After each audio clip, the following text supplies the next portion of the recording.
Isang paring Katoliko, naging Iglesia ni Cristo. Bakit kaya mga kababayan? Tignan po natin. Siyempre 'di ba, yung mga bunganga ni Epifanio sinasabi niya na lahat daw ng mga Katoliko, yung kaparian, nagpaplano daw na burahin sa mapang Iglesia ni Cristo. Ba't itong paring Katoliko naging Iglesia ni Cristo? Tignan natin.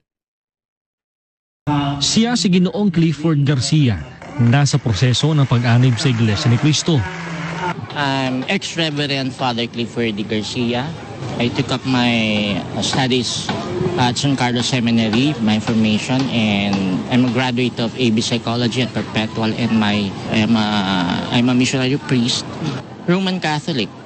And then I have studied both since I took up my theological at Don Bosco, and then Oriental Orthodoxy. I have been there. Yung kanilang theological. So, kinumbine ko sila.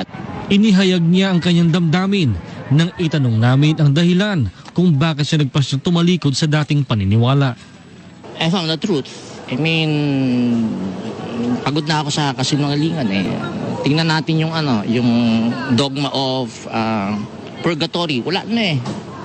So nung palang sinabi na ni Pope na it's stupidity to proclaim that dogma of purgatory because there's none in the Bible.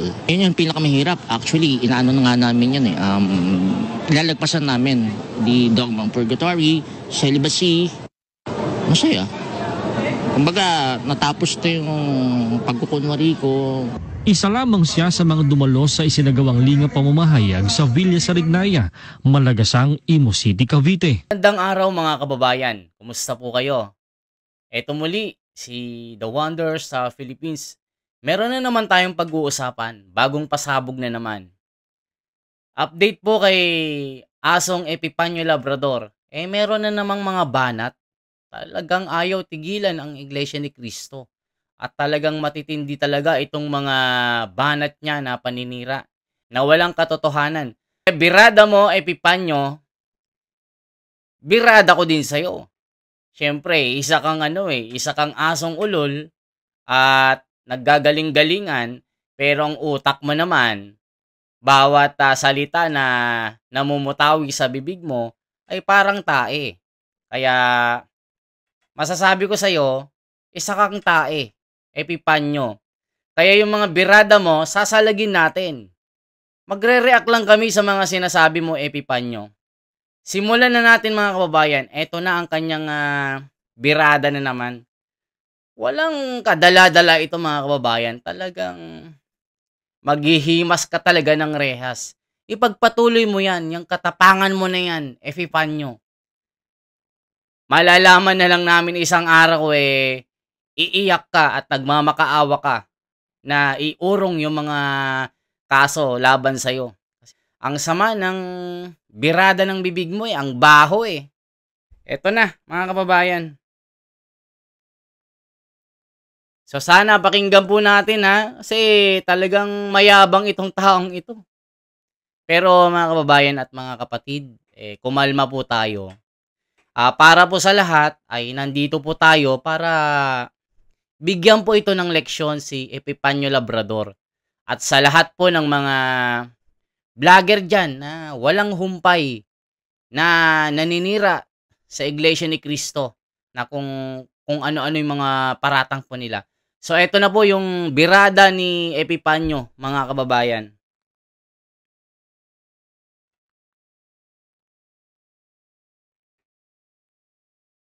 Ni Cristo bilang suporta kay VP Sara. Mas malaki naman ang Katoliko sa simbahan as INC. So, Kaya hinihingi rin po ako ng katarungan. Inanunsyo din na magkakaroon sila ng ilang pagkilos ngayong Enero para himukin ng mga kongresista na suportahan ang impeachment. Hinihingan namin ng reaksyon si VP Sara tungkol dito.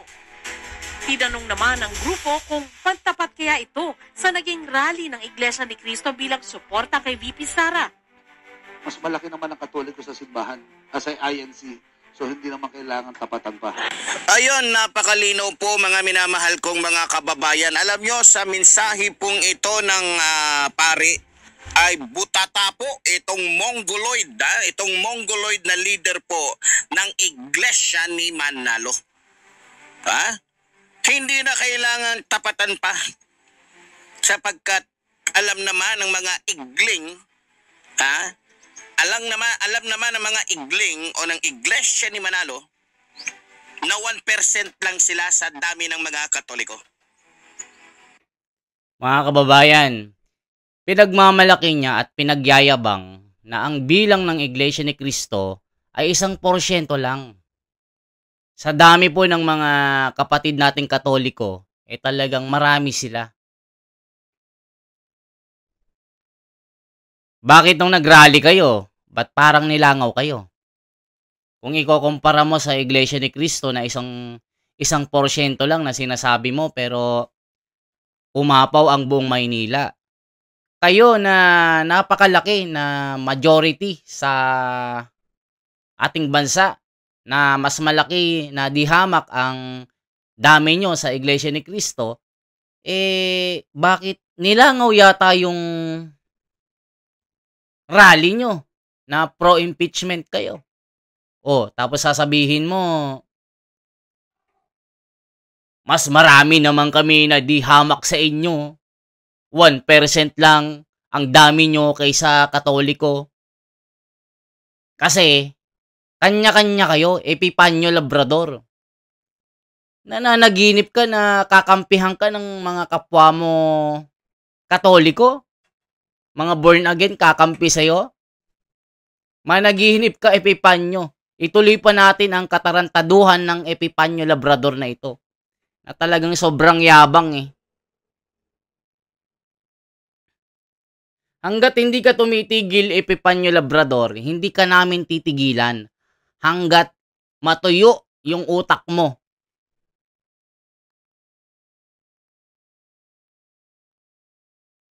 Pero alam nyo, nakakatuwa. Kasi obligasyong moral pala yung ginagawa ng ating mga kaparian at ng iba pang mga organisasyon na nakiisa sa kanila. Pero bakit hindi ito ginawa ng Iglesia ni Manalo? Na obligasyong moral naman pala ito. Karapatan nating mga Pilipino na alamin kung saan dinala ni Sara Bulate yung bilyon-bilyong pera na nawawala. Obligasyon naman pala natin to. At walang masama sa panawagan ng ating mga kababayan na i-impeach si Sara Duterte sapagkat malaki at malinaw ang ebidensya na talagang ninanakaw ni Sara Duterte ang pera ng taong bayan. Pero bakit parang ayaw yata ng Iglesia ni Manalo? Ano ang dahilan? Ano ang dahilan? Alam nyo kung bakit? Kasi po, dahil membro ng Iglesia ni Manalo, etong si Marcoleta at kakampi ng mga Duterte, ayun, kinausap ni Marcoleta yung kanyang leader sa reliyong Iglesia ni Manalo para protektahan, depensahan etong magnanakaw sa pera ng taong bayan. So lumalabas na ang Iglesia ni Manalo ay protektor ng mga magnanakaw. Mga kababayan at mga mahal kong mga kapatid, sinasabi niya na ang Iglesia ni Cristo ay isang protektor daw ng magnanakaw. Galit na galit kay Sara Duterte at kay Marcoleta. Na kinagagalit nitong asong ulol na ito, yung pagharap ni Marcoleta at pagsasalita sa harapan ng National Rally for Peace ng Iglesia ni Cristo. Galit na galit siya, mga kababayan. At talagang kine-question niya na talagang ang Iglesia ni Cristo daw ay protector ng mga magnanakaw. At hindi ka, Epipanyo, matindi talaga itong mga paratang mo sa Iglesia ni Cristo. Talagang hindi ka gumagamit ng utak, Epipanyo. Talagang matapang ka. Talagang kung anong naisin ng utak mo, yun ang lalabas.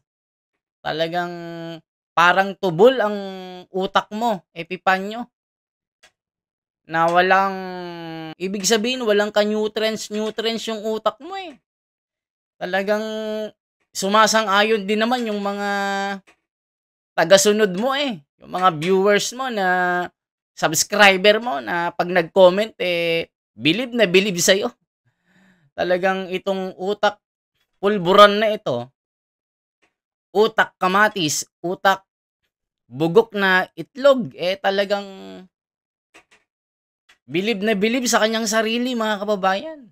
Na yung kanyang katwiran eh talagang wala sa ayos. Meron tayong kalayaan, Epipanyo, sa pagsasalita. Pero may limitasyon ito.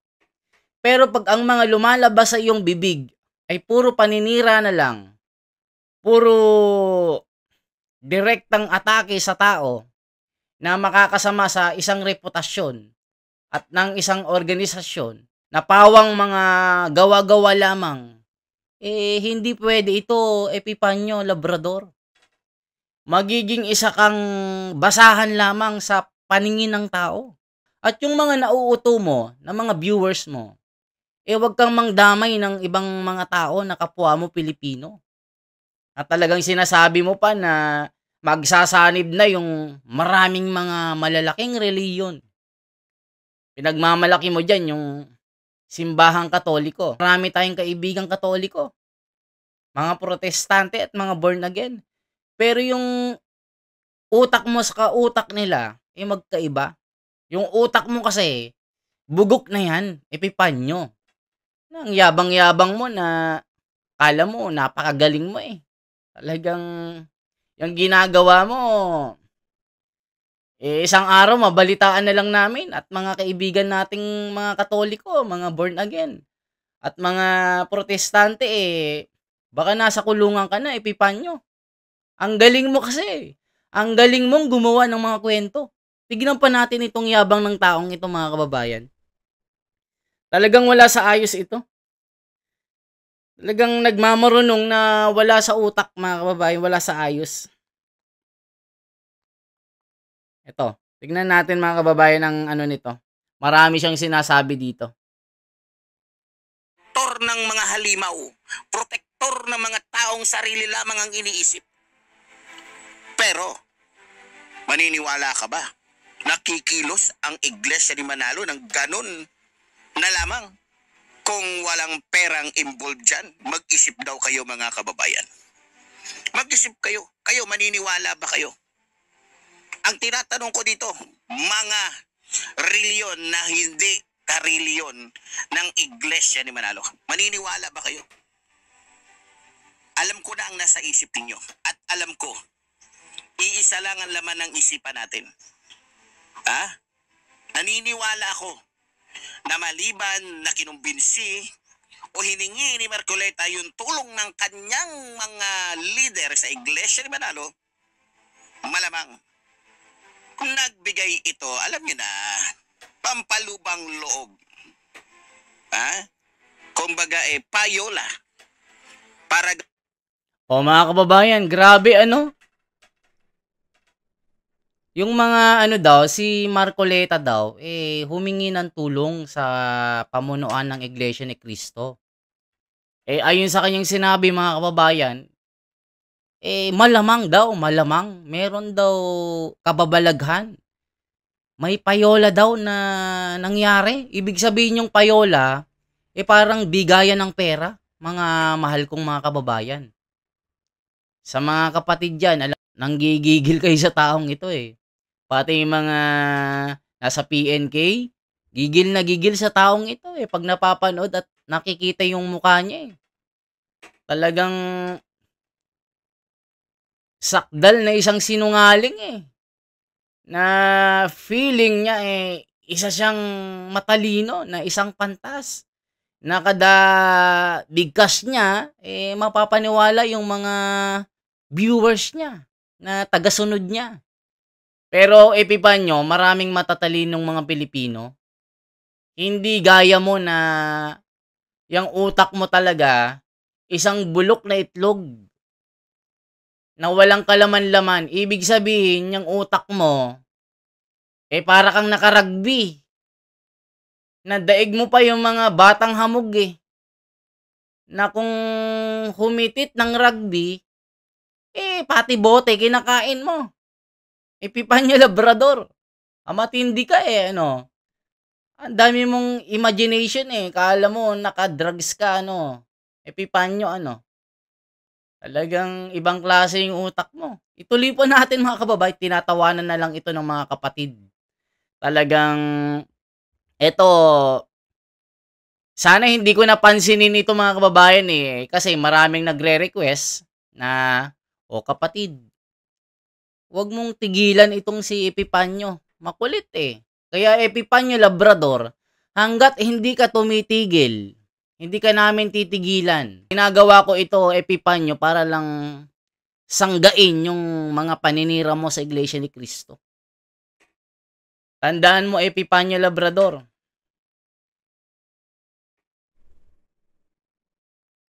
Yung ginagawa mo, merong katumbas na kaukulang kaso yan.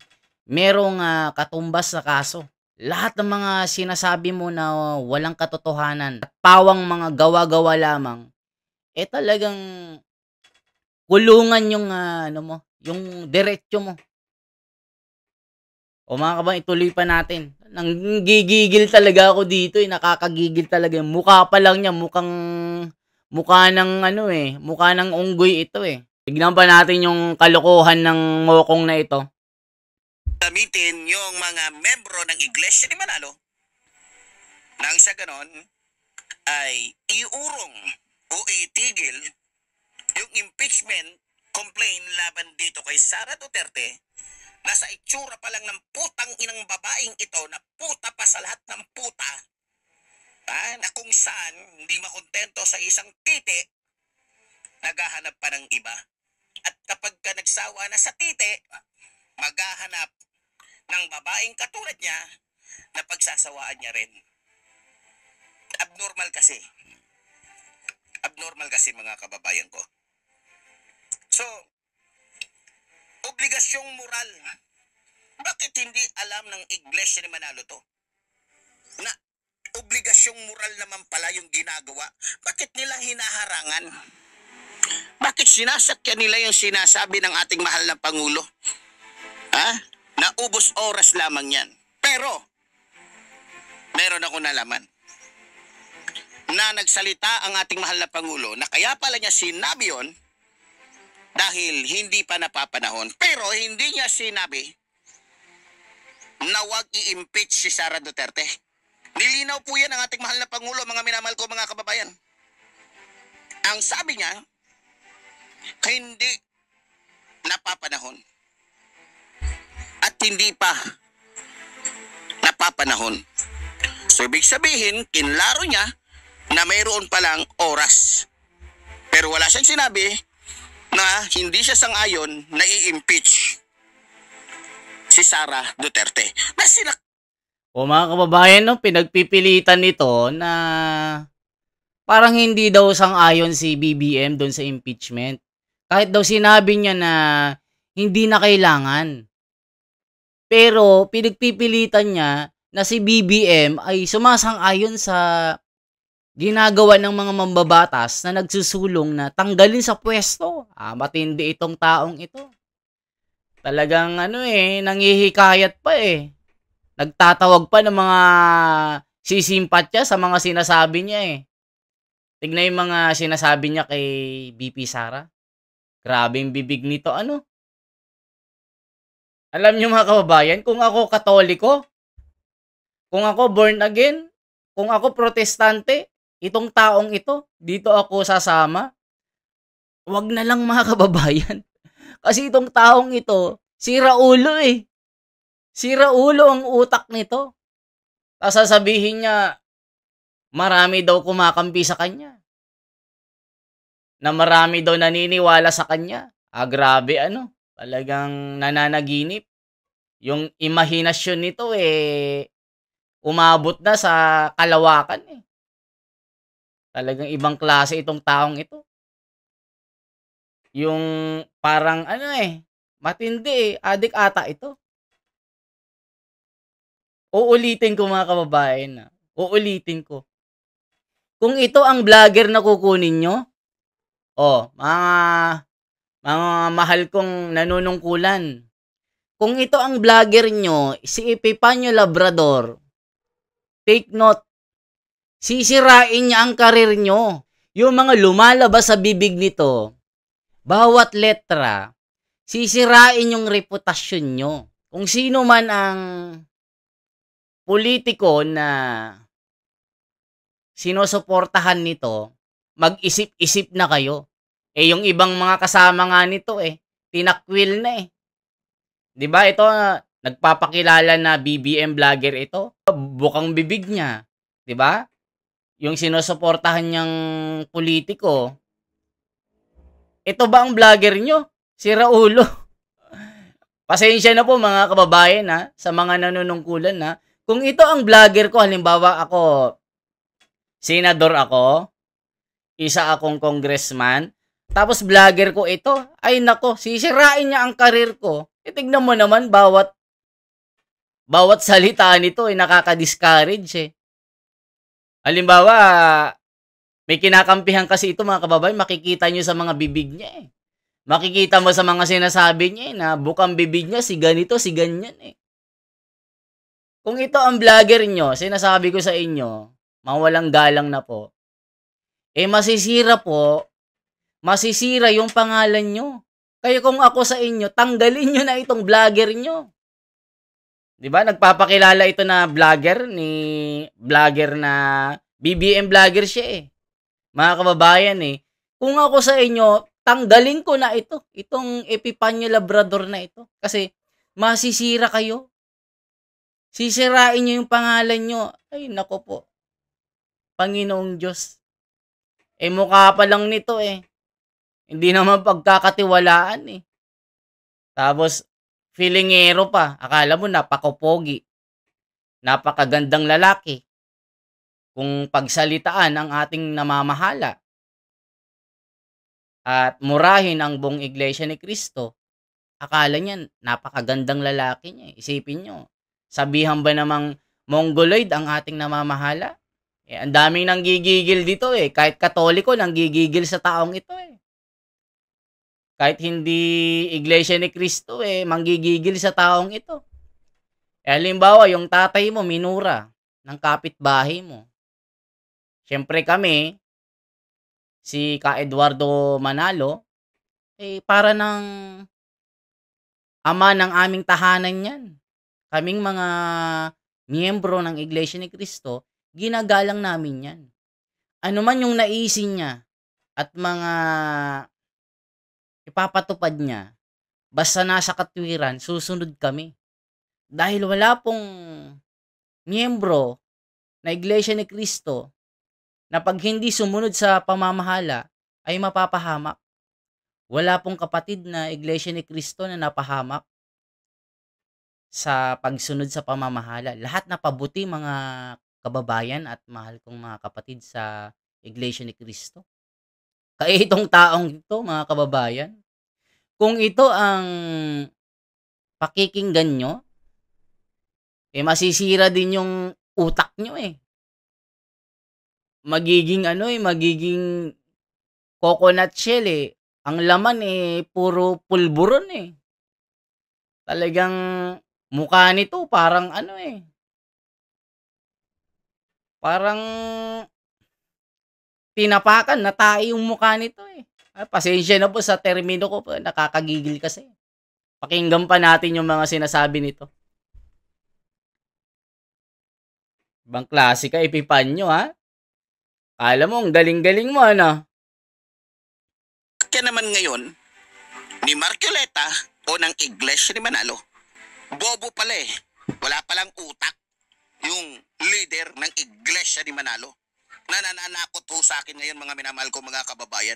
Ang gaganda nga po ng kanilang mga pagbabanta Talagang iglesia po ito ni Kristo itong mga to. Talagang may pagmamalaki mo itong Iglesia ni Manalo na Iglesia ni Kristo, pati mga membro. Alam niyo ba kung anong sinasabi sa akin ng mga membro ng Iglesia ni Manalo? Pag nakita daw ako, pupugutan ako ng ulo. Pag nakita daw ako, papatay. Alam mo, binabaliktad mo. Meron kang video na ikaw yung nagsabi niyan na lahat ng mga leader ng Iglesia ni Cristo, aalisan mo ng ulo. Loko-loko ka pala, binabaliktad mo yung mga sinasabi mo eh. Kaya yung mga salita nito, kontra-kontra, salu-salungat. Ito si Mr. Salu-salungat eh. Yung mga sinasabi niya, halimbawa, sasabihin niya ngayon, bukas iba na, mga kababayan. At yung mga sinasabi niya sa description ng video niya, isa raw siyang tagapagtanggol sa mga naaapi. At ipagtatanggol daw niya yung mga Pilipino na inaapi ng mga abusado. Sa tingin mo, yung ginagawa mo hindi pang aapi sa amin. Talagang ibang klase ka, Epipanyo. Matindi eh. Mga kababayan, pakinggan pa natin itong siraulo na ito. Pag nakita daw ko, etc. Ang ganda naman ng turo ni Manalo sa mga membro niya. Bilib naman talaga ako. Yan ba turo sa inyo ng Iglesia ni Cristo? Ang pagbantaan, ang gusto ninyong pagbantaan? Takutin, ang gusto ninyong takutin? Abay, ginagamit nyo pa yung husgado. Ginagamit nyo pa kung ano-ano.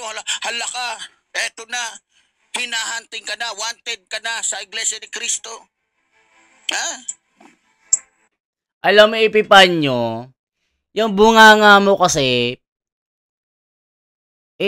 tigil-tigilan mo. Kahit sino di ba? Kahit Katoliko, mabibwisit sa iyo Mabibwisit sa mga sinasabi mo Di ba? Yung bunganga nito kakaiba kasi mga kababayan Kaya walang maniniwala sa iyo, Epipanyo Labrador. Ang baho ng bunganga mo. Yung utak mo, utak tae talaga. Promise. Pasensya na po mga kababayan. Tapos sasabihin niya, di ba, uulitin ko pero wag kayo mga kababayan. Isang pari, naging Iglesia ni Cristo. Maniniwala ba kayo, mga kababayan? Tapos sasabihin niya, yung mga pari daw, ng mga Katoliko, mag-aalsa daw laban sa Iglesia ni Cristo para burahin sa mapa. Tignan natin, merong isang paring Katoliko na nag-Iglesia ni Cristo. Tignan po natin mga kababayan Mapapahiya ka, Epipanyo Labrador. Supalpal at butata ka ngayon.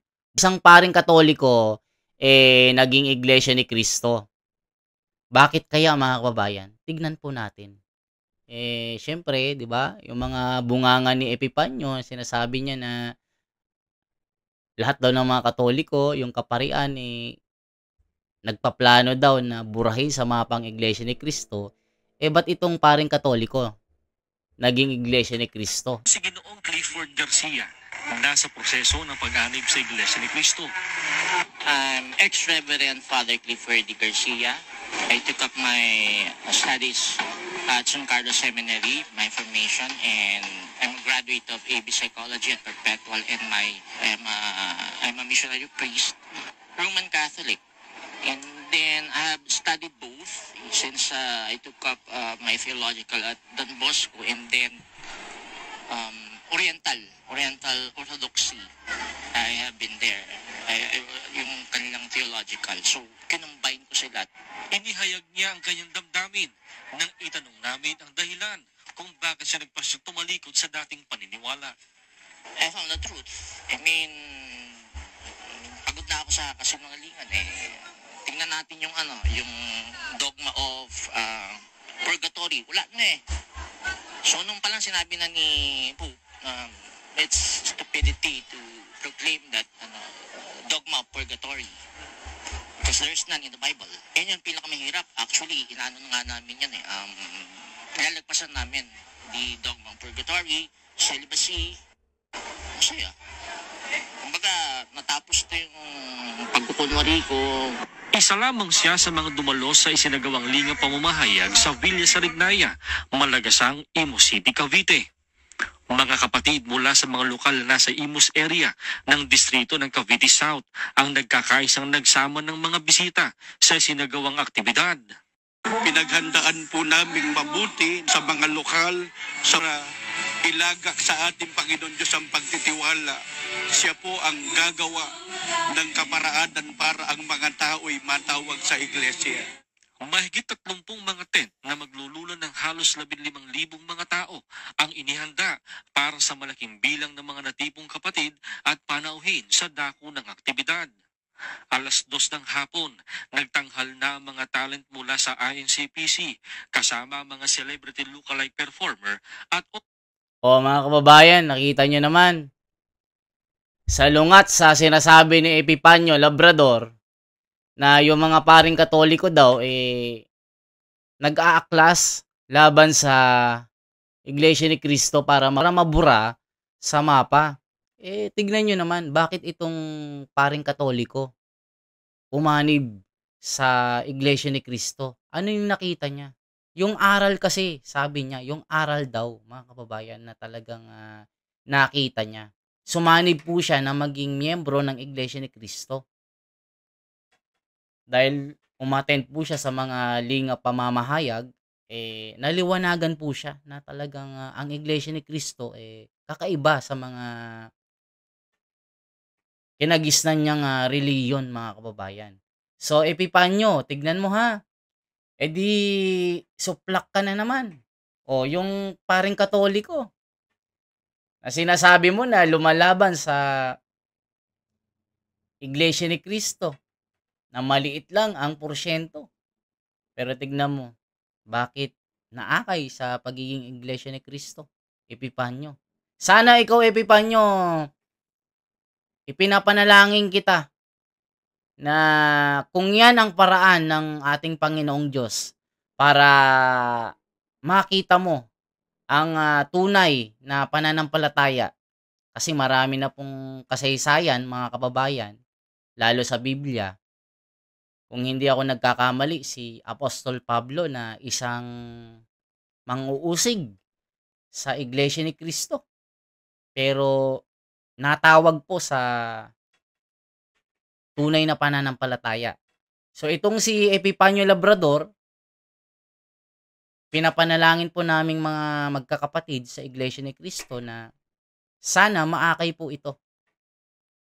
Kaya mga kababayan at mga kapatid sa Iglesia ni Cristo, wag po tayong mawalan ng pag-asa at pananampalataya na si Epipanyo Labrador matawag sa tunay na pananampalataya.